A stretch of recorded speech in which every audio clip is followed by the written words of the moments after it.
అయితే ఈవేళ మనం ఈ స్వతంత్రానికి అర్థం తెలుస్తుంది. ఆ విషయాలు తెలియకుండా ఈవేళ మనం అనుభవిస్తున్నాం. ఈవేళ చాలా కామెంట్స్ పాస్ అయ్యాయి.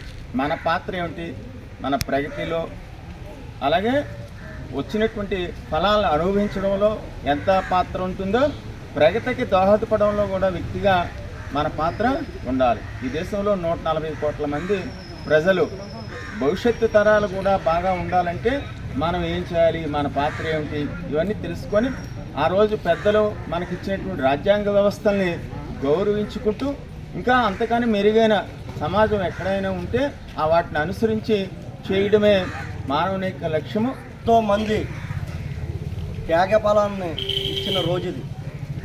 ఈరోజు మన స్వాతంత్రం చేసుకోగలుగుతున్నామంటే ఆ రోజు ఎంతోమంది మహామహులందరూ కూడా ఈ దేశం కోసం ఎంతో పోరాటం చేసి మనకి స్వాతంత్రం వచ్చే రోజు కల్పించారంటే వాళ్ళందరికీ కూడా మనందరం కూడా ప్రత్యేకంగా కూడా మనం కృతజ్ఞతలు తెలియజేయాలి.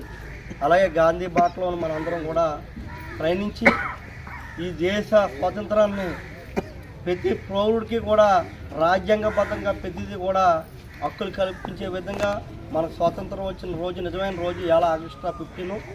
మనందరం కూడా ఈ పండుగ వాతావరణంగా జరుపుకోవడం చాలా సంతోషం. ఇవాళ యావత్ దేశం అంతా కూడా ఈరోజు ఈ స్వాతంత్ర వేడుకలు జరుపుకుంటున్నారు. దీన్ని మనం కూడా మన నియోజకవర్గంలో కూడా ఘనంగా నిర్వహించి, అలాగే నాగవరంలో కూడా ఘనంగా నిర్వహించినందుకు పశ్చిమ తహసీల్ వారికి కూడా ధన్యవాదాలు తెలుపుతున్నాం.